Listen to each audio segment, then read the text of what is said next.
Okay, so let's start with there are simple things and there are not so simple things. Let's start with the basics, okay? Mhm. And that's physics. Yeah. And so we cannot go around physics. So the our body weight is going to be a function of how much we eat and how much we burn.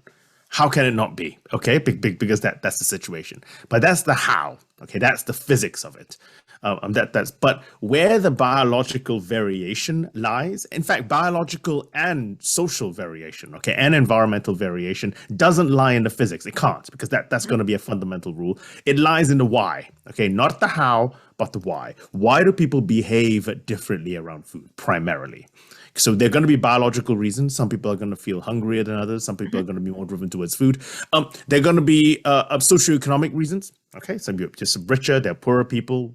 What do you do with your life? But put simply, for a myriad of different biological and non-biological reasons, some people are going to find it more difficult to say no to food Mhm. than others.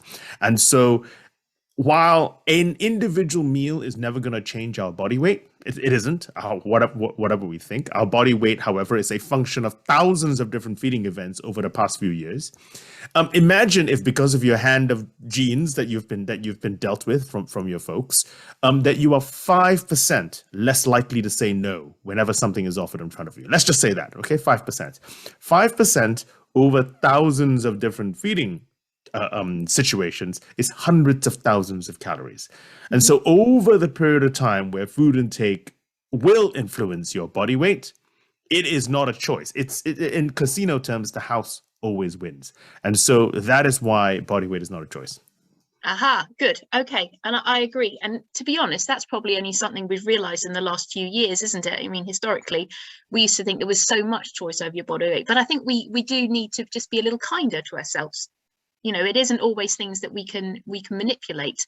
So if our body weight isn't necessarily our choice, Hmm. as in your book Why Calories Don't Count, you discuss that perhaps there is 40 to 70% difference in weight can be explained by genes, and Hmm. as you said there, 30 to 60% by environment as well, and the socio-economic status. And also you talked about food poverty as well, and ultra processed foods as being cheaper, etc. So there's lots of different factors there, aren't there, in terms of what it is. Like you said, there's lots of different things. There's also how, like you said, how we some people feel hungry more than others or sooner than others, how we respond to stress, the role of cortisol, things like our microbiota. Well, what